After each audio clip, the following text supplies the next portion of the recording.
pero yo le voy a dejar el pase o la palabra al profesor Gustavo González, quien lo va a presentar mucho mejor. Igualmente le recordamos que el chat está disponible para que den sus preguntas o sus comentarios, que las vamos a leer al final en nuestra sesión de preguntas, y por ahí estaremos leyendo sus comentarios. Durante toda la conferencia van a estar sus cámaras y sus micrófonos apagados. Entonces, profesor Gustavo, cuando quiera. Claro, muy buenos días a todos. Muchísimas gracias de nuevo por acompañarnos en este ciclo de conferencias relacionadas con el curso del IESA para la Industria Eléctrica Nacional. Hoy nos toca presentar a una persona que nos ha venido acompañando a lo largo de todo el curso, por cuanto ha tenido la amabilidad de aportarnos contribuciones tanto en el área de planificación como de centrales termoeléctricas, en la parte de desarrollo, en operación, en mantenimiento. Bueno, yo creo que lo único que no ha hablado es en distribución y comercialización. O sea que para todos aquellos que han tenido la oportunidad de interactuar con Alberto, lo conocen, pero de todas maneras, Alberto Fuentes es ingeniero mecánico en la Universidad Central de Venezuela, es especialista evidentemente pues en el área de generación de potencia y operación y mantenimiento y en lo que se denomina proyectos de centrales termoeléctricas. Alberto se desempeñó como líder de negocio en el complejo generador Ricardo Zuluaga de la Electricidad de Caracas, fue director de ingeniería y de proyectos en CADAFE, asimismo fue gerente de la planta Josefa Camejo y gerente de la planta Genevapca. Coordinador nacional de mantenimiento de centrales termoeléctricas y gerente nacional de planificación en las áreas de generación, transmisión y distribución de Corpolec. Adicionalmente, el profesor Fuentes es profesor pues, de la Universidad Central de Venezuela y del Instituto Universitario Politécnico de las Fuerzas Armadas, el IUFA, y ha sido profesor visitante del IESA. Sin más nada que agregar, Alberto, es todo tuyo el micrófono. Y bueno, gracias por estar de nuevo con nosotros. Bueno, muy buenos días o buenas tardes. De dónde nos paremos, ¿no? Y muchas gracias al profesor Gustavo González, al profesor Alberto de Lima, a la gente del IESA y a todas estas personas que de alguna manera han contribuido pues, a que este programa se desarrolle y que esta presentación hoy en día se haga realidad. Hoy vamos a hablar, como dijo el profesor Gustavo González, de modernización de centrales térmicas a vapor. Pero antes de hablar de modernización de centrales térmicas a vapor, quisiera hacer un comentario.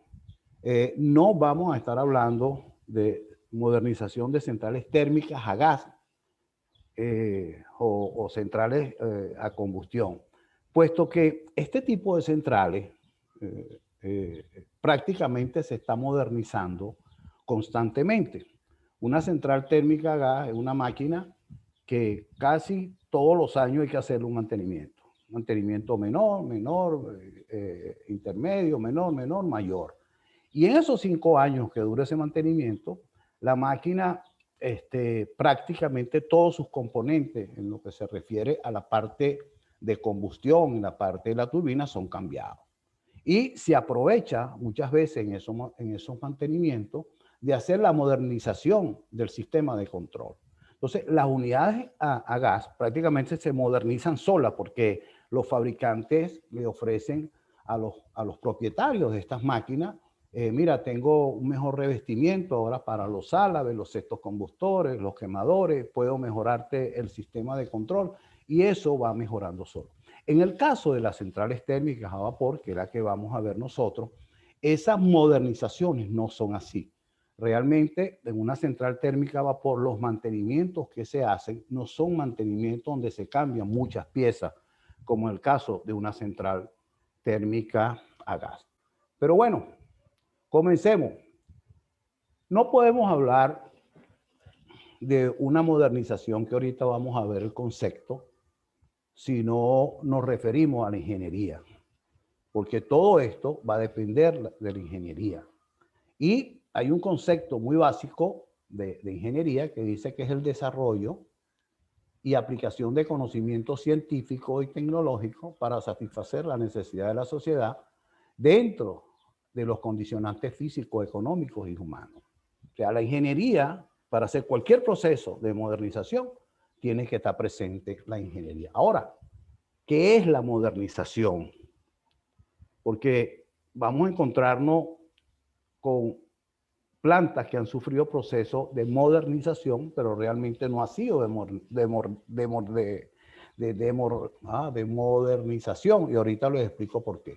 Ok, un proceso tal como yo lo he venido viendo de modernización es un proyecto de ingeniería que contempla las 5 fases como son visualización, conceptualización, ingeniería básica, ingeniería de detalle e implementación, que se orienta al aumento de capacidad de la máquina, mejorar el rendimiento, prolongar la vida útil del equipo y obtener un menor costo de instalación de ese kilovatio que estoy ganando. También podemos encontrar términos como upgrading, operating y retrofit. Entonces, para mí modernización, y también lo ha planteado mucha gente, es esto, un proyecto. Porque yo puedo cambiarle el sistema de control a una planta termoeléctrica y sin embargo no estoy ganando ningún kilovatio más, ni estoy extendiendo la vida útil de todos los equipos en un número de años, solamente me estoy refiriendo a, estoy atacando o estoy resolviendo un problema del sistema de control.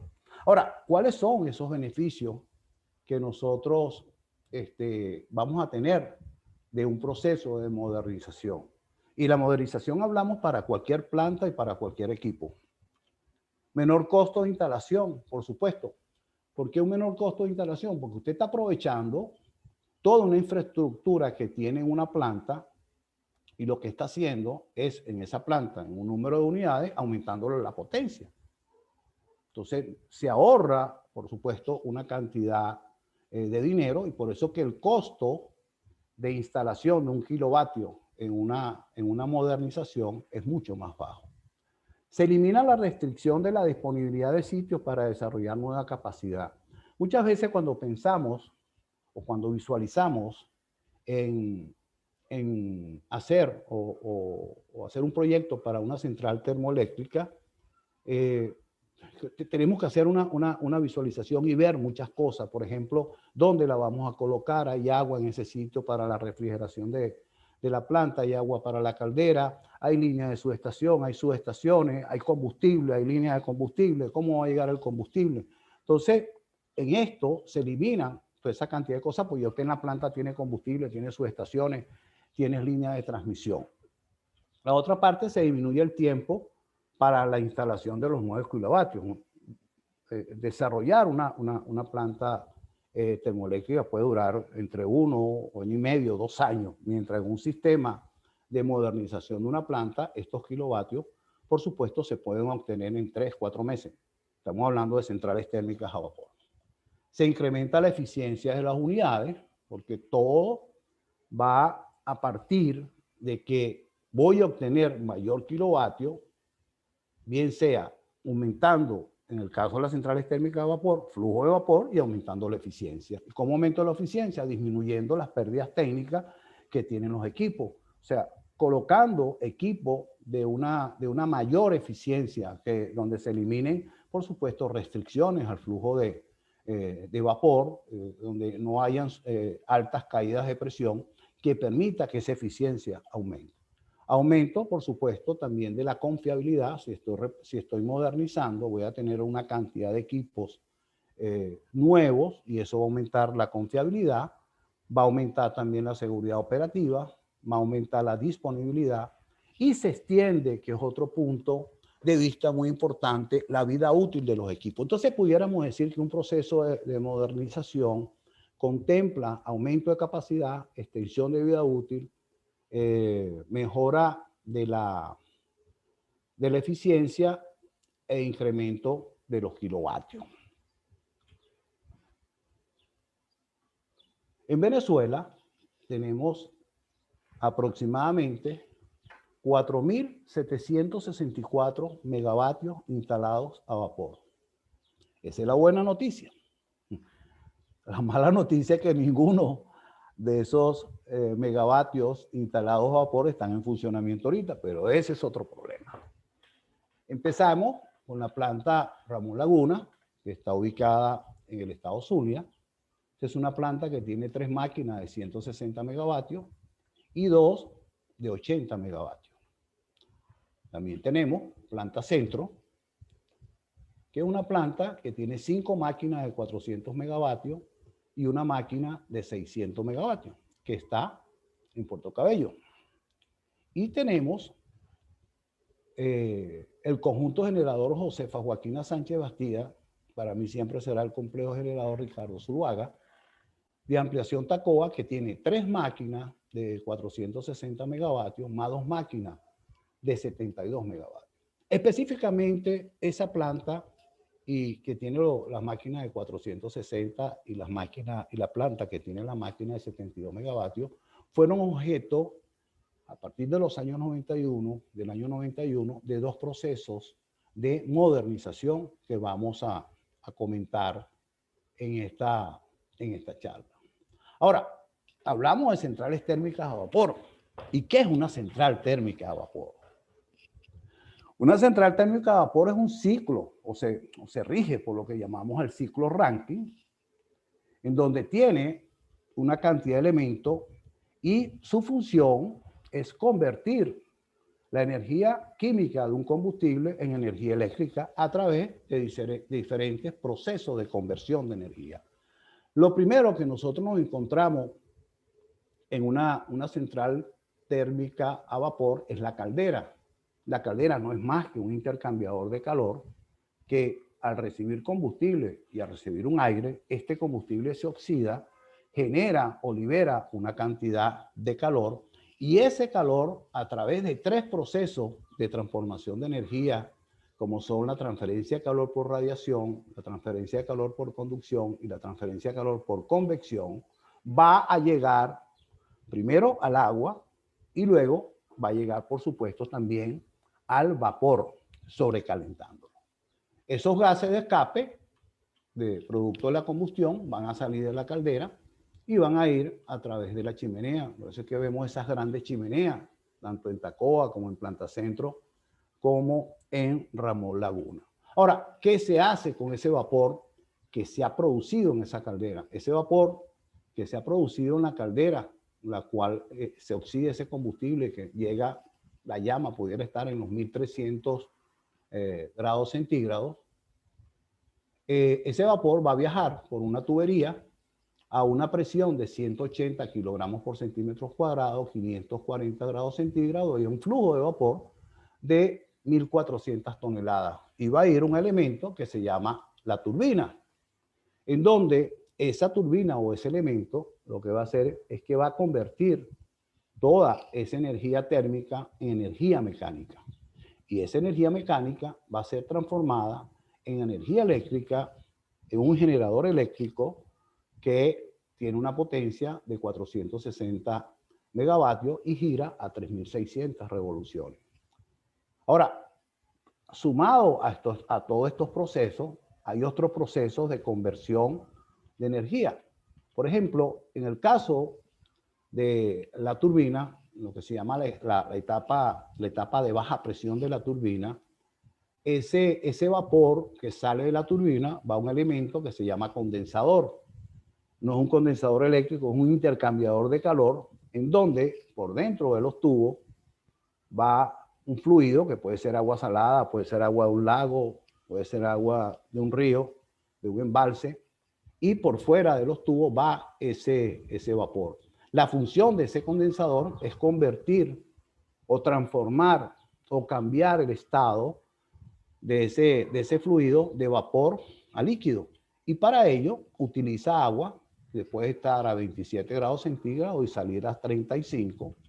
Y luego se toma con unas bombas, se pasa a través de una cantidad de elementos que son intercambiadores de calor y regresa nuevamente a la caldera completándose el ciclo. Ahora, parte de ese vapor que llega a la turbina también pasa por unos elementos llamados intercambiadores de calor o calentadores de agua de alimentación y otro elemento llamado desairador, donde también se calienta el agua, pero se le quita el oxígeno. Sumado a todos estos procesos, nosotros vamos a encontrar altas presiones, se van a generar altas temperaturas y esto va a generar una cantidad de esfuerzos mecánicos. Además, que en este ciclo, en esta planta, va a haber un desgaste natural que tienen los equipos por operación en el tiempo. Y además, estas máquinas giran a una velocidad de rotación de 3.600 revoluciones. Bueno, ese es realmente, así como, ¿qué es una central térmica a vapor? La central térmica a vapor más grande que tenemos en Venezuela está en Planta Centro, que es de 600 megavatios, una máquina que se ha instalado hace 2 o 3 años y que ahorita creo que está también fuera de servicio por un problema. Bueno, vamos a ver esto. En función del tiempo de servicio de una máquina, nosotros podemos ver que llega un momento en que los costos de mantenimiento comienzan a subir. La confiabilidad de la máquina comienza a bajar y el hit rate, que es un factor entre la eficiencia, comienza también a subir. O sea, necesito más BTU para generar el mismo kilovatio hora. Entonces, el que está dirigiendo una planta o el que está dirigiendo la empresa se pregunta, bueno, ¿qué hago con esto? Le hago mantenimiento con el cual puedo restituir algunos parámetros y algunas cosas porque la máquina ha tenido un desgaste. Le hago una rehabilitación. O sea, cambio una cantidad de elementos que han sufrido un desgaste y la llevo a su condición original. O dice, bueno, ¿y por qué no hacemos una modernización? En donde además de llevar la máquina a una mejor condición, le estoy extendiendo la vida útil a esa máquina, que puede estar entre 15 y 20 años. Eso va a depender de lo que digan los fabricantes, que son los que puedan montar los equipos. Entonces, aquí sale nuevamente esa palabra de modernización. Muchas veces lo que se hace es eso, se moderniza. Sí, bueno, por supuesto que se hace mantenimiento y también se rehabilita, pero en función de los años lo que se hace es que se moderniza. Ahora, unos aspectos a considerar para la modernización de centrales térmicas a vapor. Primero, reuniones con el equipo, con la gente del proyecto para definir alcance. O sea, es bueno saber qué es lo que vamos a hacer. Y en lo posible, y esto es una recomendación que dan las personas que han trabajado con modernizaciones, es que hacerlas con los fabricantes de los equipos. Esto es muy importante, porque son los fabricantes de los equipos los que tienen los planos, toda la información de esas máquinas que pueden en cualquier momento aportar para analizar cualquier variable que tenga la máquina. Proyección de la potencia a incrementar con un mínimo de modificación. Hay que saber cuánto se va a incrementar, cuál sería esa potencia que yo voy a obtener al hacer una modernización. Y he puesto el porcentaje de incremento en amarillo, un punto muy importante, porque muchas veces no hay que ver con malos ojos al porcentaje que se está incrementando. Porque si nosotros nos vamos al proyecto de Guri, que es una modernización de una central hidráulica, en ese proyecto el incremento de la potencia que se proyectó fue del 10%, pero el 10% se convirtió en una máquina más de Guri. Es como si Guri fuera a tener ahora, en vez de tener Casa de Máquinas 2, fuera a tener 11 máquinas en vez de 10. Entonces, no nos fijemos mucho en ese porcentaje de incremento, sino analicemos qué es lo que estamos haciendo. En las dos repotenciaciones que vamos a ver más adelante, que se llevaron a cabo en la electricidad de Caracas, en una tuvimos el 20, en la otra tuvimos el 15. Ahora, si usted tiene una sola máquina, obviamente, y la moderniza y obtiene el 20%, la capacidad de incremento va a ser baja. Pero si usted tiene 10 máquinas, o tiene 15 máquinas, o tiene 5 máquinas, el incremento puede ser mayor. Ok. Desarrollar un plan para optimizar el alcance del proyecto costo-potencia. O sea, ¿cómo voy a medir eso? O sea, ¿cuánto me cuesta y cuánta potencia voy a obtener? Porque eso va a depender mucho del estado que se encuentre la máquina. Pues si me es más caro modernizar que comprar una máquina nueva, obviamente que no hago el proyecto. Simulaciones de los diferentes equipos. Hoy en día, y ha sido el éxito de muchas modernizaciones, los fabricantes simulan con sus programas, con sus diseños, cuál sería la condición que se va a obtener si se moderniza una máquina. Y por eso es que siempre se hace el comentario que es bueno modernizar con los fabricantes del equipo. Otro aspecto que se toma en cuenta es la obsolescencia de equipos. O sea, los equipos se vuelven obsoletos.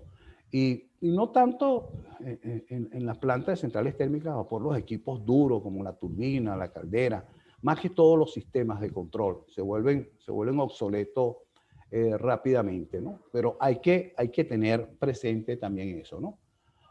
También se debe definir cuáles son los nuevos parámetros operacionales, qué es lo que va a cambiar. Va a aumentar el consumo de combustible, el flujo de combustible, el flujo de aire, la presión, la temperatura, el flujo de vapor.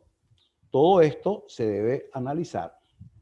Y también, por supuesto, la evaluación de los principales componentes. En una modernización hay que analizar todo, porque si no, no vamos a poder cumplir con lo que hemos hablado. Incremento de capacidad, menor costo, aumentando la eficiencia y extendiendo la vida útil. El tiempo del proyecto también es importante, dado que tener una máquina, por ejemplo, de 600 megavatios o una máquina de 400 megavatios en un sistema, cualquiera que sea el sistema, sacarla por mucho tiempo, eso puede generar problemas en la planificación que se hace de los mantenimientos a las otras máquinas. También hay que analizar, por supuesto, el impacto ambiental. Cuando nosotros instalamos nuestras máquinas, nosotros solicitamos un permiso provisional, por supuesto, y demostramos luego que nuestros indicadores o nuestros parámetros ambientales están por debajo de lo que establece la norma 628, si mal no recuerdo, en cuanto al particulado, NOx, CO2, CO y SO2X. SOX, que son los óxidos de azufre. Entonces tenemos que ver cómo se va a comportar ahora la máquina con este incremento que va a tener de combustible desde el punto de vista de la contaminación o el impacto ambiental que va a tener la máquina. Nuevo requerimiento de combustible, tengo que conocer realmente cuál va a ser el nuevo consumo de combustible para ver si estamos en capacidad en la planta de poder dar ese nuevo requerimiento de combustible, independientemente que estemos quemando gas natural o estemos quemando combustible gaseoso. Y por supuesto, tiempo de garantía de repuesto. Esto es básicamente con respecto a los sistemas del DCS. Muchas empresas dan 5 años, 10 años para las tarjetas y los controladores y todo esto. Esto es importante definirlo porque esos equipos se vuelven obsoletos demasiado rápido. Vamos a comentar ahora un poco las experiencias en modernización de centrales termoeléctricas, específicamente, como les dije, las máquinas 5 y 6 de la planta Tacoa y las máquinas 7, 8 y 9 de ampliación Tacoa, que fueron dos procesos de modernización, pero uno un poco más rudimentario que el otro. En el caso del proyecto de modernización de la planta Tacoa de la electricidad de Caracas, que se hizo en el año 99, las unidades que fueron repotenciadas fueron las máquinas 5 y 6, fabricante de la turbina Westinghouse, el de la caldera Babcock & Wilcox, y la unidad inicialmente de una capacidad instalada de 60 megavatios con 33 años de servicio. Esas máquinas fueron arrancadas en la década de los 60, y el incremento de potencia fue de 12 megavatios, que constituye un 20%. Y el costo de instalación de esos 12 megavatios fue igual a $250 por kilovatio. Claro, no vamos a instalar una máquina de 12 megavatios en Tacoa, porque el costo no sería ese, sería mucho mayor. El plan de trabajo para esa modernización fue el siguiente: se conformó un equipo por líderes, gerentes, técnicos de la electricidad de Caracas, y se hizo como especie de una visualización de este proyecto. Luego se contrató a una empresa de ingeniería para que efectuara todos los estudios a realizar. Dado que este tipo de máquina con las calderas y la turbina de esos fabricantes que les mencioné, no se podían hacer simulaciones, eran máquinas muy viejas.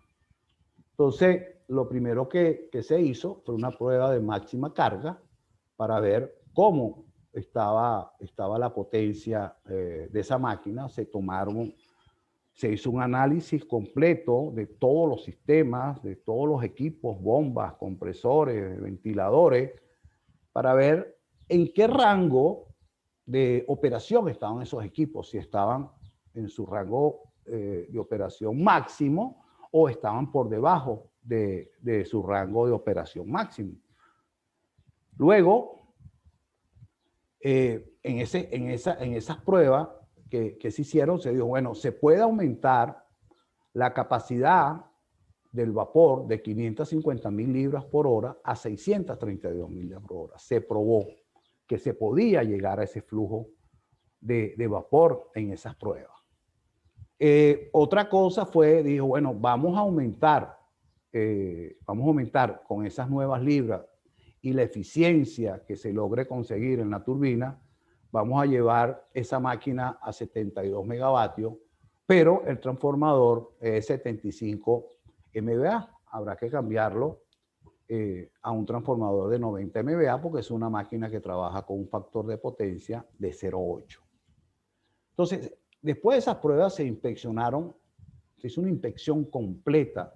Se trajo un técnico de Westinghouse, se trajo un técnico de Babcock & Wilcox, que estuvieron ahí durante las pruebas, y ellos inspeccionaron todas las máquinas: tubos, colectores, tambores, válvulas de seguridad, sistemas de quemadores de la caldera, inspección y cambio de álabes de la turbina de alta presión y sellos de agua. Se inspeccionaron todo el sistema de agua, alimentación y condensado. Se inspeccionaron y se cambiaron al final las cuñas del generador. Se inspeccionaron y se hicieron pruebas en los condensadores y calentadores. Se inspeccionaron y se probaron todos los equipos del BOP. Entonces, ¿cuáles fueron las técnicas que se utilizaron para determinar la extensión de vida útil de esta máquina? Bueno, ensayos no destructivos.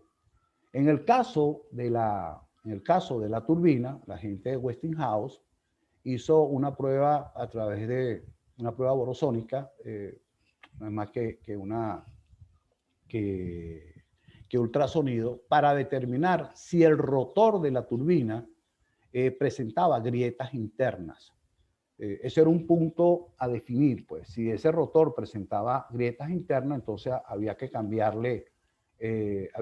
un poco la repotenciación, porque había que montar un rotor nuevo. Se hicieron réplicas en las calderas para ver la estructura metalográfica de los tubos. Se hicieron corrientes de Eddy, partículas magnéticas y ultrasonido. En el caso también de la turbina, se hicieron partículas magnéticas en toda la turbina para determinar en los álabes y en la parte donde están los diafragmas, para determinar si habían grietas en esta máquina. Y también, en el caso de la caldera, el representante, en este caso de la BACCO, hizo un análisis de Orsat para determinar el contenido de oxígeno que estaba saliendo en los gases de escape, para ver si con ese exceso de oxígeno podíamos quemar más combustible. Se midió el monóxido de carbono y también se midió el dióxido de carbono. Y les digo, como les dije al principio, que fue una repotenciación un poco rudimentaria, porque no se tenía para ese tipo de máquinas de 30, 35 años, mucha información como se tiene con máquinas más modernas, en donde todo se ha hecho a través de simulaciones y equipos de computación. Una vez que se terminó la modernización y una vez que se instaló el nuevo transformador que hubo que comprar, eso está metido entre los $250, se realizó una prueba con el personal de Oxy, una prueba de máxima carga, y las unidades se acreditaron en 72 megavatios, cumpliéndose con el objetivo que se había planteado el equipo de optimar, por supuesto, esta máquina desde el punto de vista de darle mayor capacidad, un mejor rendimiento, un kilovatio más barato y extender la vida útil, porque en todos esos estudios que se hicieron se demostró que la máquina podía seguir funcionando bajo esas condiciones 15, 20 años más. En el caso de la modernización de ampliación Tacova, que comenzó en el año 91 y terminó en diciembre, marzo del año 2016, 16 años después, les puedo explicar ahorita qué pasó allí. Sí se hizo una modernización, pero ya con más tecnología, con más ingeniería. Los fabricantes de las máquinas ya sabían qué era lo que se iba a hacer en esas máquinas. Entonces ellos definieron, o sea, el equipo definió que la modernización se iba a hacer en 3 etapas. El cambio del rotor de alta y media presión de la turbina. O sea, se agarró el rotor de la turbina, se sacó y se colocó un rotor nuevo. Con ese cambio de rotor, después que eso lo hicimos en un mantenimiento mayor, la máquina pasó de 400 a 450 megavatios, nada más por cambiar el rotor. Los otros 10 megavatios los conseguimos con incremento de eficiencia en todo el ciclo. Luego se hizo la adecuación de la caldera y el BOP. Vamos a ver qué fue, más adelante vamos a ver qué fue lo que se hizo en cada uno de esos componentes. Y el otro elemento, o la tercera fase, fue el DCS. Dado que el sistema de control de ampliación Tacova ya estaba obsoleto, ya no se conseguían repuestos para las tarjetas electrónicas, controladores, una cantidad de equipos. Ahora, como podemos ver allí, en los 3 procesos, cada máquina estuvo parada como 1 año, más o menos. Y esos son los tiempos que tarda un proceso moderno como este, que ya no es ni tan moderno, de una máquina como esa, ¿no? Básicamente, en el cambio del rotor fueron 3 o 4 meses, en el cambio de la estación de la caldera también fueron 3 o 4 meses, en el cambio del DCE también fueron 3 y 4 meses. Ahora, vamos al proyecto de ampliación Tacova. Se repotenciaron las máquinas 7, 8 y 9. El fabricante de la turbina es Toshiba. Esa es una máquina GE, pero la fabricó Toshiba bajo licencia de GE. El fabricante de la caldera es Mitsubishi. Es una caldera Bacon Wilco, pero la fabricó Mitsubishi bajo licencia de Bacon Wilco. Y la unidad inicialmente era de 400 megavatios. Para el momento de la repotenciación, las máquinas más o menos tenían 20 años. 20 años en servicio. El incremento de la potencia en cada una de esas máquinas fue de 60 megavatios. Fíjense que aquí fue menor, fue de un 15%. y el costo, incluyendo el DCS, que fue prácticamente como el 50% de toda la modernización, fue de $694 por kilovatio, que cuando se hizo la comparación, bueno, para esa época, instalar una máquina de 180 megavatios costaba como $600, $700 el kilovatio. Y aquí vemos el ciclo un poco más expandido de todos los elementos que constituyen el ciclo Rankine, y nos planteamos llevar la máquina de 400 a 460 megavatios y, por supuesto, el generador de 503 MVA a 541 MVA, el flujo de vapor de 1380 a 1450 toneladas por hora y, por supuesto, la instalación de un DCS. Entonces, en el caso de la turbina, lo que se hizo fue que se cambió este rotor completo, que es el rotor de alta y media presión de la turbina, se sacó, se botó, se chatarrió y se montó un rotor nuevo.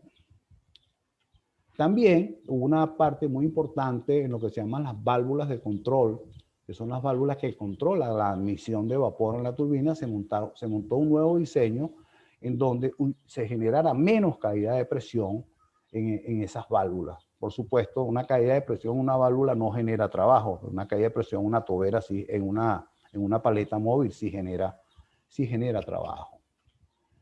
En el caso de la caldera, eso fue un punto bastante interesante. A los aficionados a la transferencia de calor les va a gustar este punto. Los japoneses se plantearon, no aquí, allá en Japón, a través de un instituto de consultoría de Japón, ¿cómo hacemos para aumentar el flujo de vapor en una caldera sin aumentar el área de transferencia de calor de la caldera? Porque le vamos a meter ahora más combustible. ¿Qué va a pasar con los tubos de esa caldera? Este fue la solución. Un tubo que se llama un tubo reflex. Es un tubo que por dentro tiene como especie de un tirabuzón para evitar que precisamente por el nuevo flujo de vapor se presentaran burbujas en la superficie interna de este tubo, y estas burbujas, son burbujas de vapor, al estar ya en estado de vapor, no van a absorber el calor por conducción por convección que le está transmitiendo el tubo. Entonces, lo que iba a hacer era que el tubo iba a absorber ese calor y el tubo se iba a dañar. Entonces, fue un diseño bastante de ingeniería, se utilizó acá y se logró resolver sin aumentar el ancho, sin aumentar el alto de la caldera y sin cambiar la caldera, por supuesto, de resolver cómo paso de 1380 toneladas a 1450 toneladas de vapor. En el caso también de la caldera se cambiaron los ventiladores de tiro forzado. Ya los japoneses lo sabían, que había que montar otros ventiladores porque los ventiladores que estaban instalados no daban la capacidad suficiente de aire para quemar o oxidar la nueva cantidad de combustible. Se cambiaron los dos ventiladores. Se cambiaron también las válvulas de seguridad. Esto fue un punto también interesante. La caldera es un recipiente a presión que ahora está aumentando la cantidad de vapor que está manejando. Entonces, si se presenta algún problema en la caldera de una sobrepresión, las válvulas de seguridad deben de estar en capacidad de aliviar toda esa sobrepresión. Pero como ahora tengo una cantidad de vapor mayor, tuve que montar unas válvulas adicionales de seguridad para liberar ese exceso de presión que se va a generar por el nuevo flujo. Se montaron válvulas tanto en el tambor superior como en el recalentador. También, en el caso de los quemadores, los japoneses trajeron el nuevo diseño de los quemadores y se cambiaron las boquillas de los quemadores, adecuando las mismas al nuevo requerimiento de combustible de la máquina. En el caso del calentador, un calentador de agua alimentación, que es esto que está acá, este calentador también se cambió, y además de eso, esto fue una solución también bastante de ingeniería, ellos nos dijeron que cuando la máquina llegara a 460 megavatios, ese calentador había que bypasearlo. Y había que bypasearlo porque iba a aumentar mucho la temperatura del agua que iba a entrar a la caldera. Y si eso era así, entonces el economizador, que es un calentador de agua que está en la caldera, se iba a convertir, este que está acá, se iba a convertir en un evaporador. Y eso podría generar el mismo efecto de la burbuja de vapor dentro del tubo, quemando también los tubos. Pues, realmente otro aporte bien interesante. En el caso del condensador, que es este elemento que está acá, que es el que convierte todo el vapor de la turbina en agua nuevamente, este condensador se le cambiaron 22.000 tubos, son los tubos que tiene este condensador, tiene 10 metros de largo cada tubo, cuproníquel de 18 milímetros de diámetro, y también se cambió lo que se llama la placa tubular por un nuevo diseño que pueda absorber mejor las dilataciones térmicas que se generan por los cambios de temperatura y presión que pueda tener el condensador. En el caso del generador, que era un generador de 503 MVA, ¿cómo lo llevamos a 541 MVA? Bueno, ellos también hicieron sus simulaciones y dijeron, estos generadores son, las bobinas del estator son enfriadas internamente, son bobinas huecas, y son enfriadas por un sistema de agua ionizada.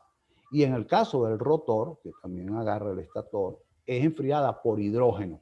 Entonces, la solución técnica que se le dio fue aumentar la presión de hidrógeno de 3 kilos por centímetro cuadrado a 4 kilos por centímetro cuadrado. En otras palabras, modificamos el volumen de hidrógeno dentro del generador para que tuviera un efecto de mayor refrigeración. Así resolvimos ese problema. En el caso del transformador, ellos dijeron de que no había ningún problema, pues un transformador que tenía 6 grupos de enfriamiento y que el sexto grupo de enfriamiento en 400 megavatios estaba parado y en 460 megavatios iba a arrancar y no había ningún tipo de problema.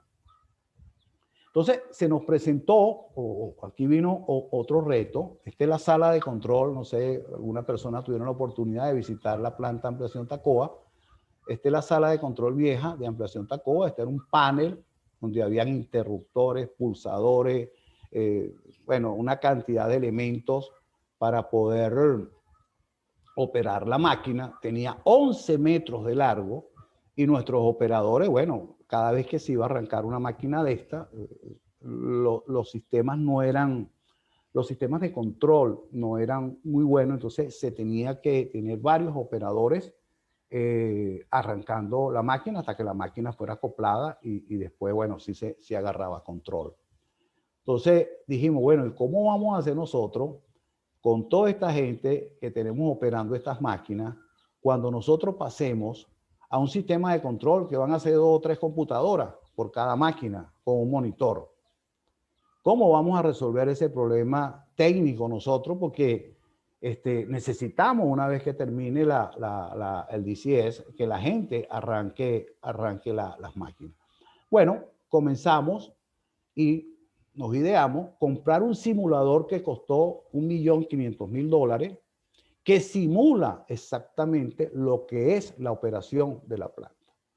Si usted agarraba a una persona y les ponía una venda en los ojos y lo llevaba y tapaba todo, el tipo no sabía si estaba operando la máquina o estaba operando el simulador. Y bueno, recibimos una grata sorpresa que nuestra gente, los ingenieros, los técnicos que estaban ahí, los operadores, fueron después lo que siguieron con el adiestramiento de todas las personas que tenían que ver, por supuesto, con la operación de esa máquina. Y realmente no tuvimos ningún problema y toda esta sala de control enorme que teníamos acá, que tenía 33 metros de largo, la convertimos en esta nueva sala de control. Esto es una foto cuando se estaba iniciando la máquina 9. Y no tuvimos ningún problema de operación. La otra solución que era, por supuesto, más barata, pero un poco más complicada, era mandar o enviar a los muchachos, a los técnicos, a los ingenieros que iban a operar estas máquinas a otras plantas a nivel mundial. Aquí en Venezuela no teníamos eso. A nivel mundial, buscar una planta que tuviera un sistema parecido a este para que ellos se entrenaran en esa nueva modalidad para operar la planta. Bueno, una vez terminada la modernización, a cada unidad nuevamente se realizó con el personal de Oxy una prueba de MSR y la unidad se acreditaron en 460 megavatios, aun cuando las máquinas llegaron a dar, dos de las tres máquinas llegaron a dar 470 megavatios. Con esto cumplimos nuestra tarea en las máquinas 5 y 6 de Tacoa y en las máquinas de ampliación Tacoa con todo nuestro personal y con la ayuda, por supuesto, de los japoneses y otras personas que estuvieron participando. Bueno, quiero darle las gracias a todos por su atención y bueno, esperamos las preguntas que tengan a bien hacer.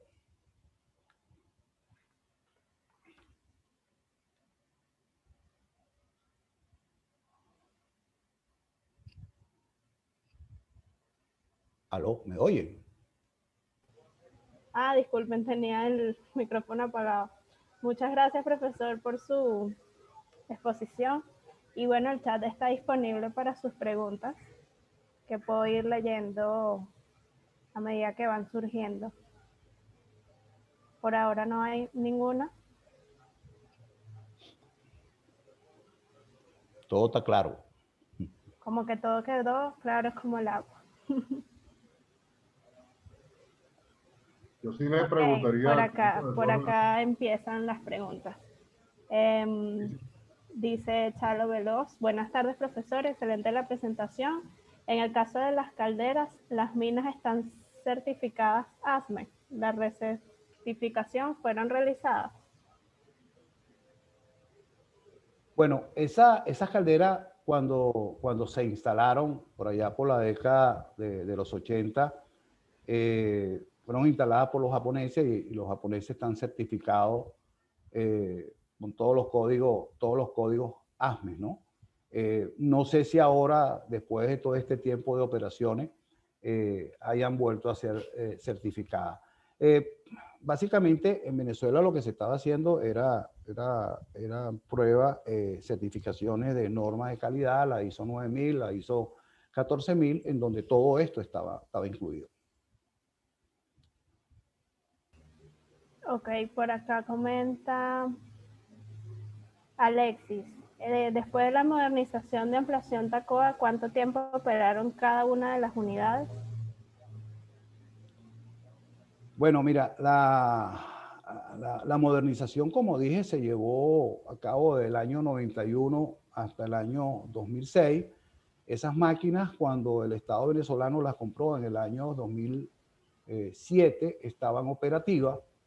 Y luego, bueno, vinieron una cantidad de problemas. A partir de allí, creo que tuvieron operativa como hasta el año 2011, empezaron a tener problemas y actualmente las tres máquinas están paralizadas, dos de ellas por motorización en sus generadores y la otra por un problema en la turbina. Ok, eso respondió. Pero después de la modernización estuvieron operando mucho tiempo. ¿Perdón? No, perdón. Eso respondió a la pregunta de Maribel. Por acá el señor Erlis Lirio pregunta, ¿cómo ve el futuro de los procesos de descarbonización? Lo digo porque en Chile ya los ciclos de vapor van de salida. Aquí se usa carbón. Bueno, mire, en Chile lo que se ha parado es una sola planta a carbón de 124 megavatios y se va a sustituir por energía renovable. En este caso es energía eólica y fotovoltaica. Pero eso no ha avanzado mucho. Yo realmente no traje esa lámina, pero si usted busca en internet, para el año 40 la descarbonización o las plantas que queman carbón, o sea, el consumo de carbón sí igualito. Lo ha bajado un poco, pero lo está absorbiendo el gas. Nosotros en Venezuela no tenemos plantas que quemen carbón. Ok, gracias. José pregunta, ¿las nuevas máquinas a vapor alrededor de qué capacidad se están comercializando? Y luego Dacio pregunta si los procesos de seguridad tuvieron que modificarse, cambiarse o incrementarse.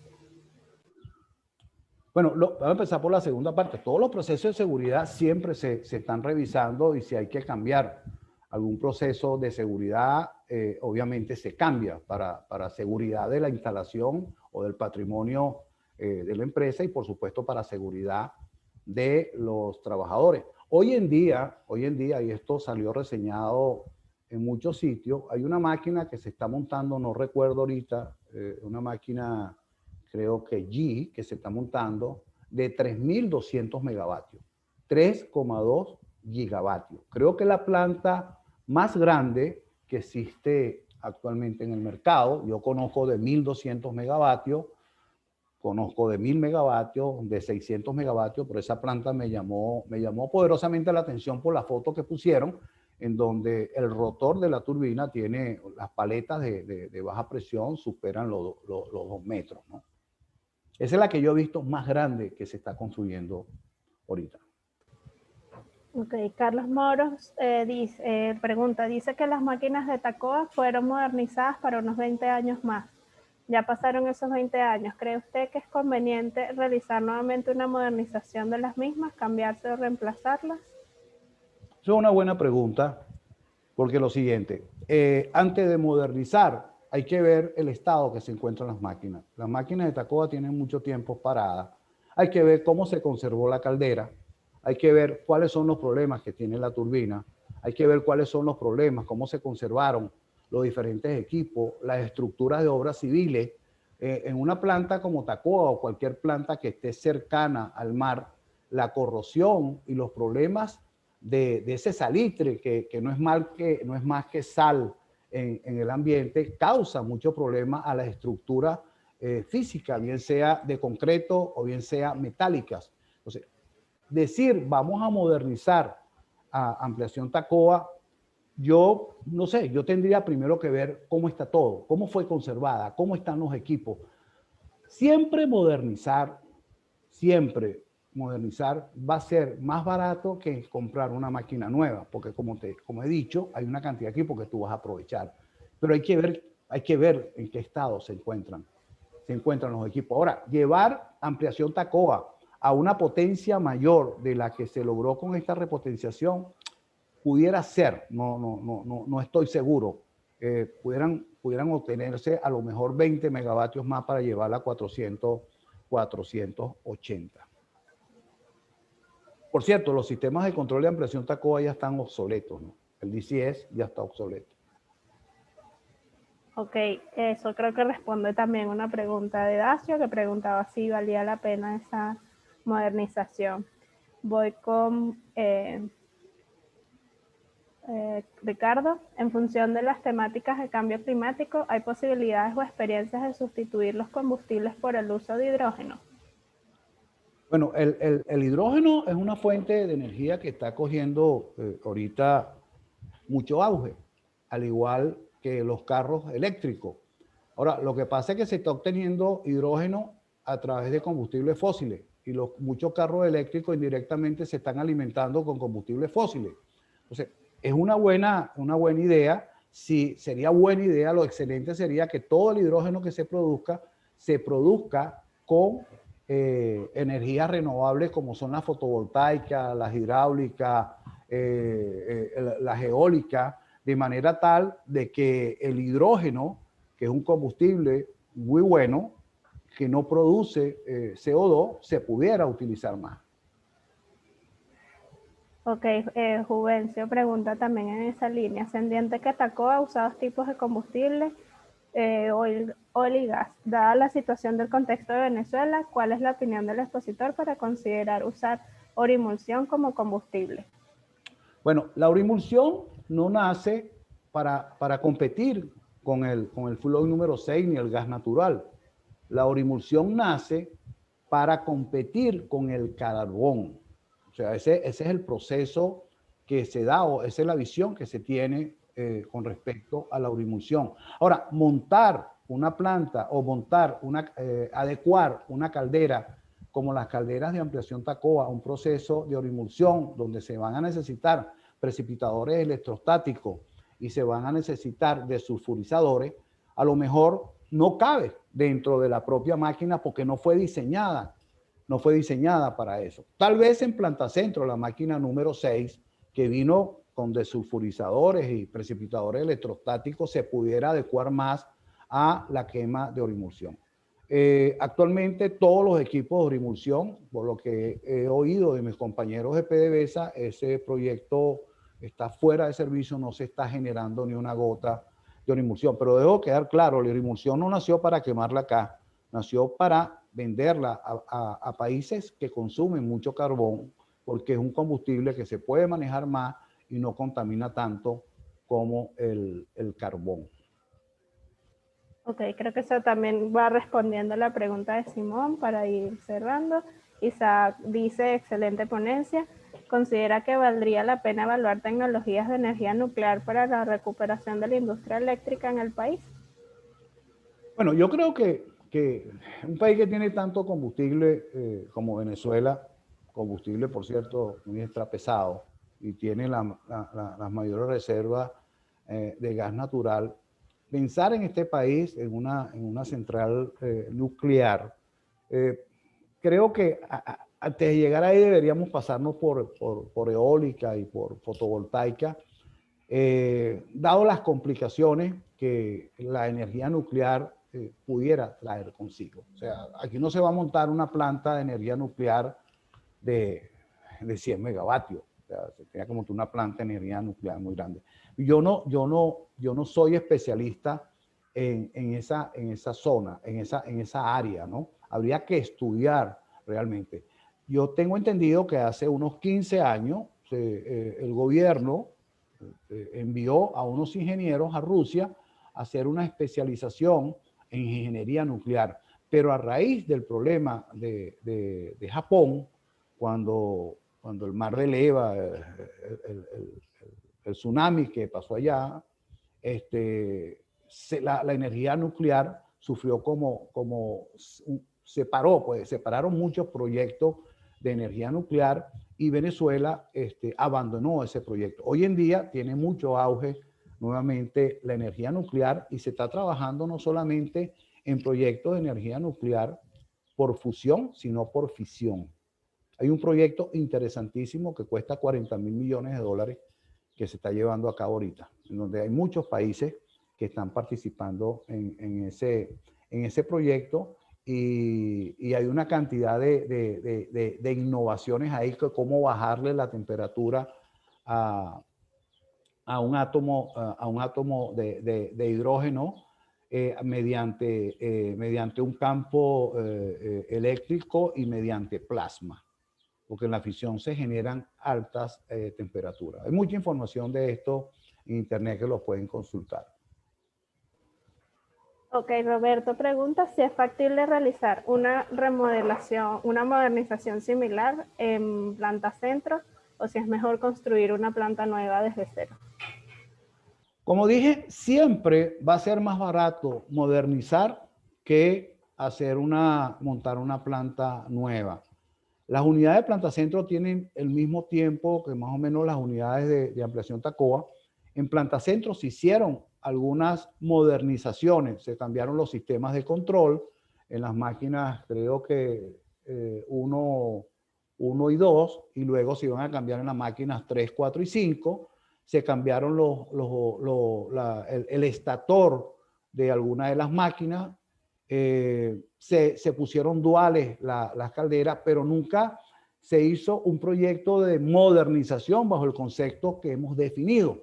Entonces, habría que ir a Planta Centro y hacerse la misma pregunta: ¿cómo están las máquinas? Ahorita tengo entendido que la única máquina que está funcionando en Planta Centro es la máquina 5, está generando 200 megavatios, no sé, no he recibido más información, pero todas las demás máquinas están paradas. Entonces, hay que ver en qué estado se encuentran esas máquinas.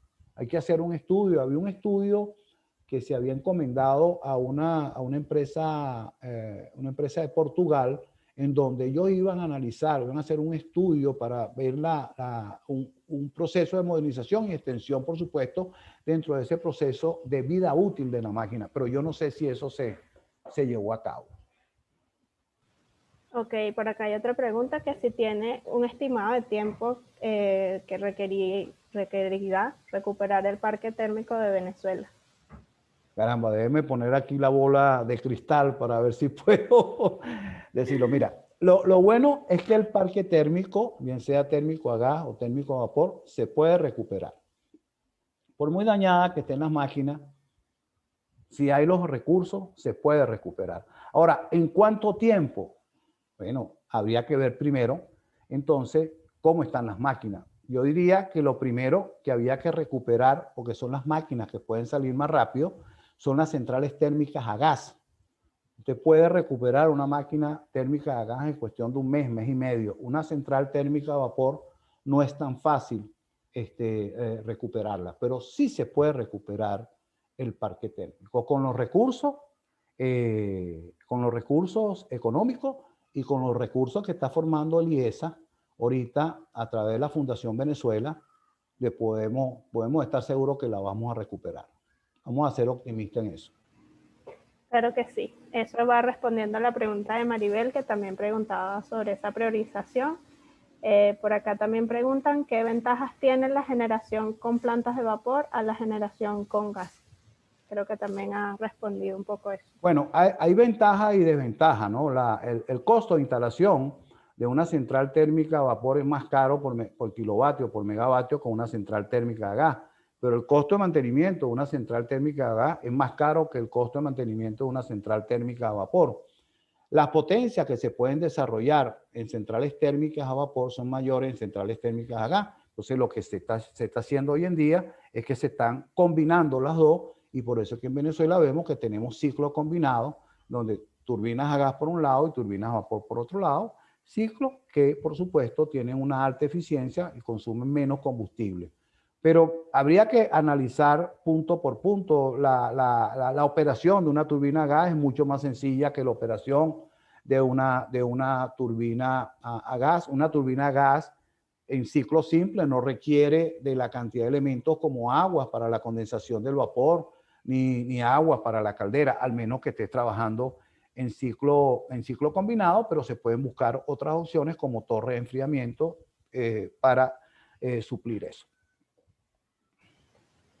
Por acá hay varias preguntas de este estilo. ¿Cuál es actualmente el costo estimado por kilowatt de recuperación de dichas centrales térmicas a vapor?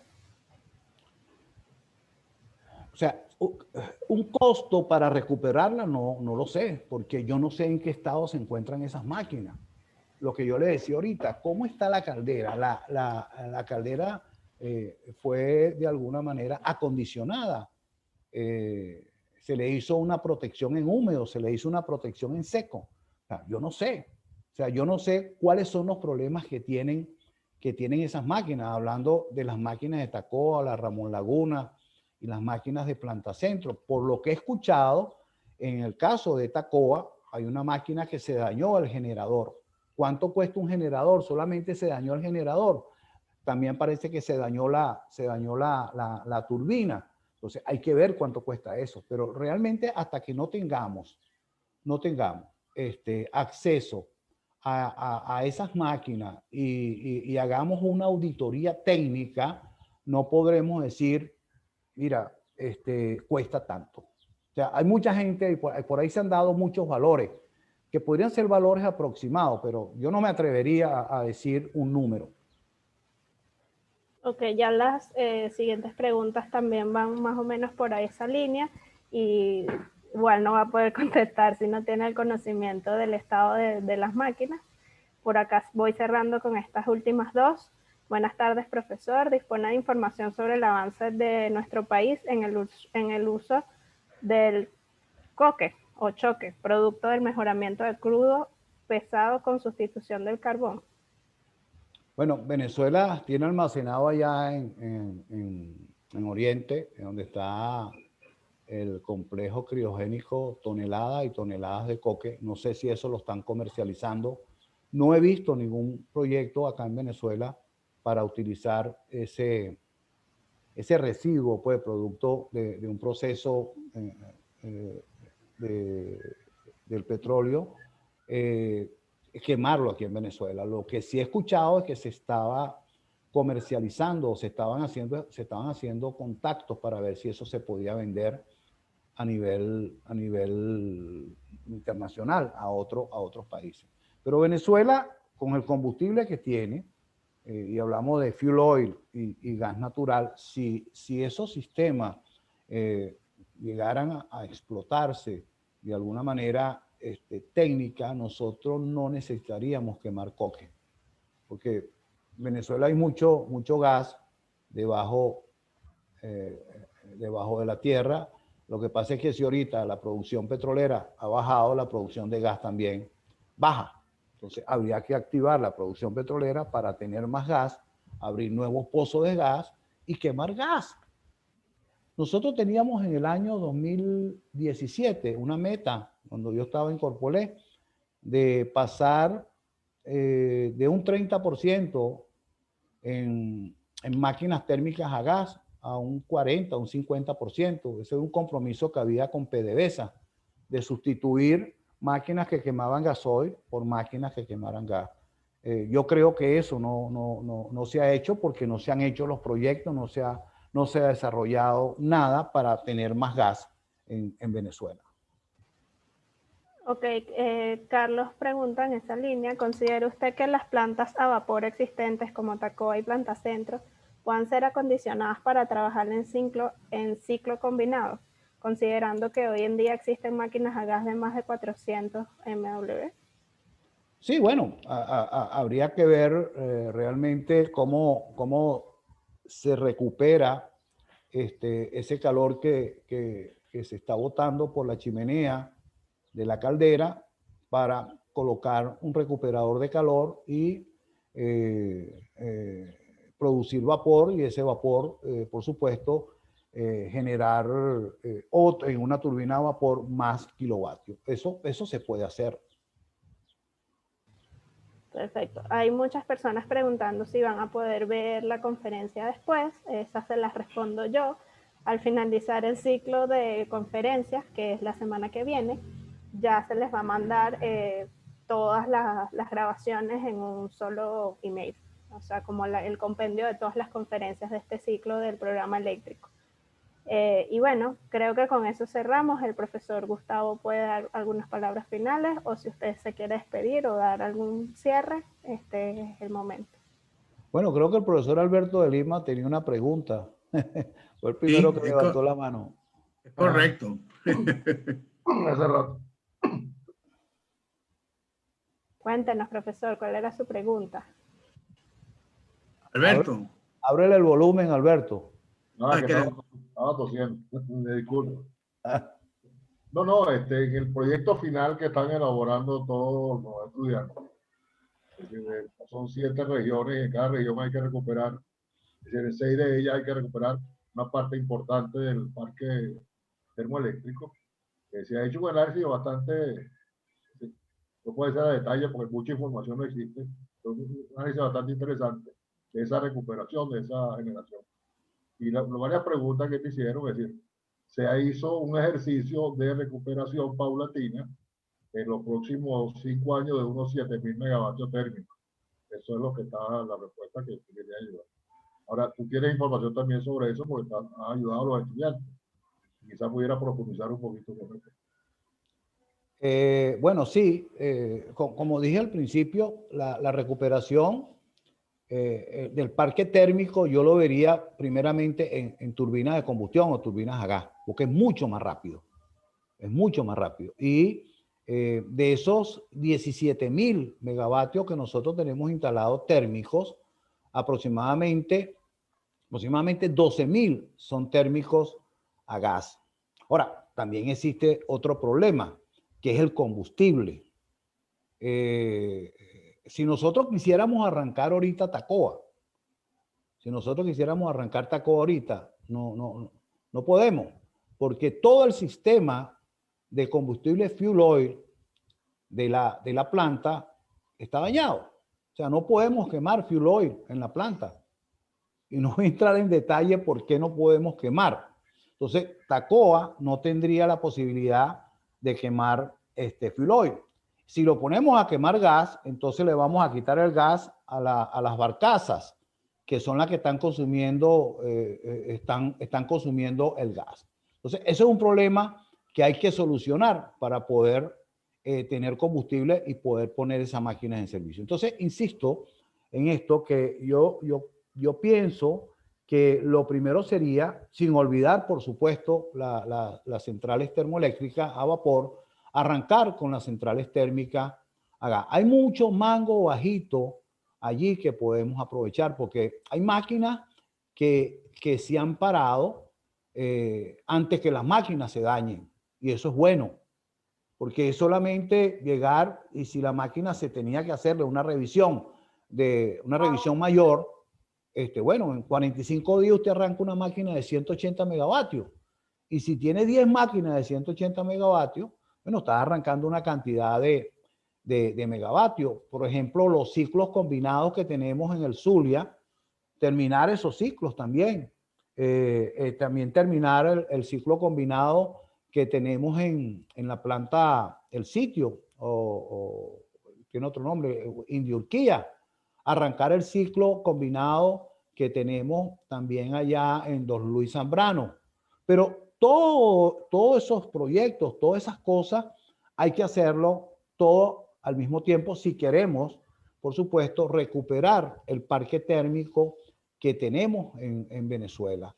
Nosotros hasta los momentos estamos contando con Guri, pero acuérdense que Guri depende de una hidrología y ojalá en este país, en el término, un corto espacio de tiempo, no vaya a venir un niño, porque ahí sí es verdad que la cuestión se va a complicar porque tenemos muy poca generación en máquinas térmicas. Nosotros deberíamos tener, como se planteó desde un principio, un 50 y un 50.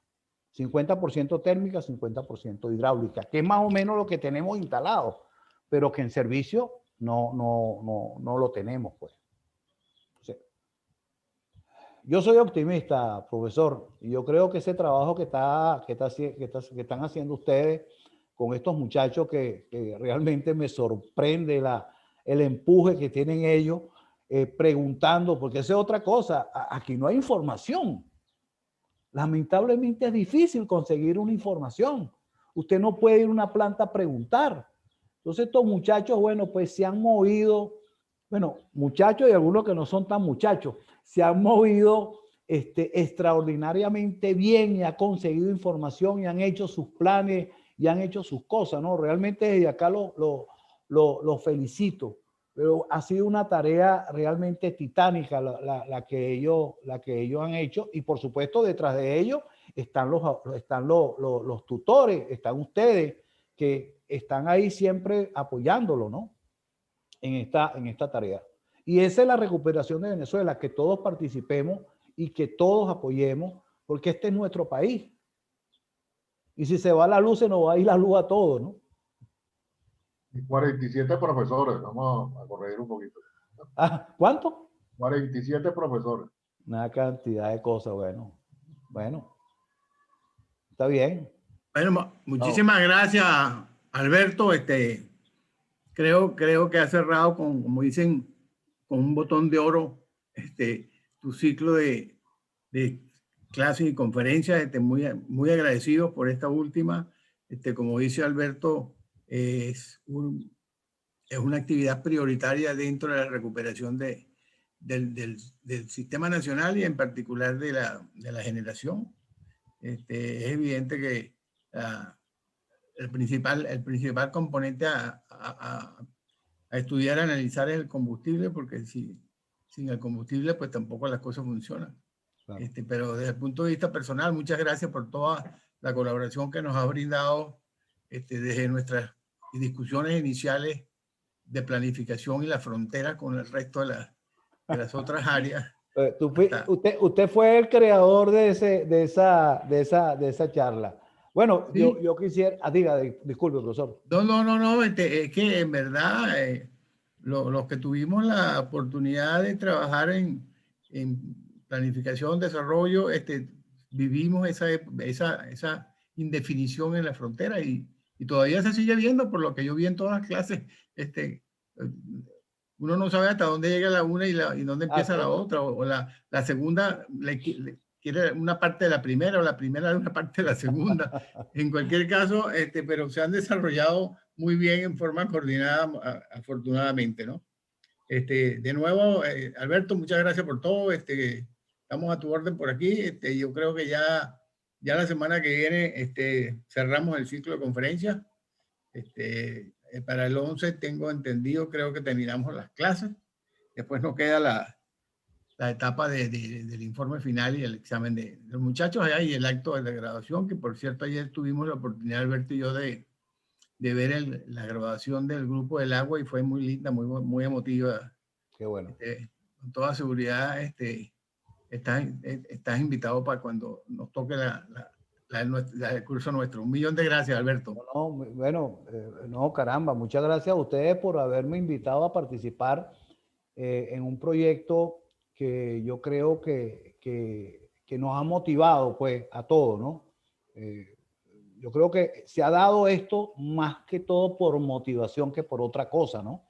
Hay gente en todo el mundo que ha prestado, ha utilizado parte de su tiempo, inclusive de su empresa, para incorporarse a esto porque realmente se siente motivada a colaborar. Y como dije, también felicito a todos los tutores, a los estudiantes y por supuesto a ustedes dos que han estado allí. No voy a nombrar a uno porque se me pueden olvidar los otros y se vayan a molestar, pero yo en lo personal he recibido mucho apoyo de ustedes y de mucha gente de IESA y de otros profesores en esta tarea que ha hecho, pues, que ha podido, que he podido de alguna manera hacer las cosas de acuerdo a lo planteado. De todas maneras, tenemos una conferencia aparte pendiente por allí, Gustavo y Alberto, y bueno, pero con otro elemento. ¿Okay? Sí, sí. Gracias y gracias a todos. No, muchas gracias. Dentro de todos estos componentes que mencionas, evidentemente los alumnos y los profesores constituyen puntales muy grandes, pero hay unos puntales fantasmas que no se ven, que es el personal de apoyo que tenemos del IESA, sí, que ha sido fantástico. O sea, nos ha dado un apoyo enorme en todo lo que es el aula virtual y los exámenes, las correcciones, toda una cantidad de gente que no ha sido visible, ¿entiendes? Bueno, pero que está allí y que ha contribuido con la misma fuerza y el mismo ímpetu que todo. Gracias a ellos. Gracias, sí señor, porque a veces no les damos el mérito que tienen. Bueno, pero de corazón, el corazón sabemos que sí lo tienen. Claro que sí, claro que sí. 1.000.000 de gracias. No, vale, gracias a ustedes. Pido de todos y que tengan todos un feliz fin de semana. Igualmente.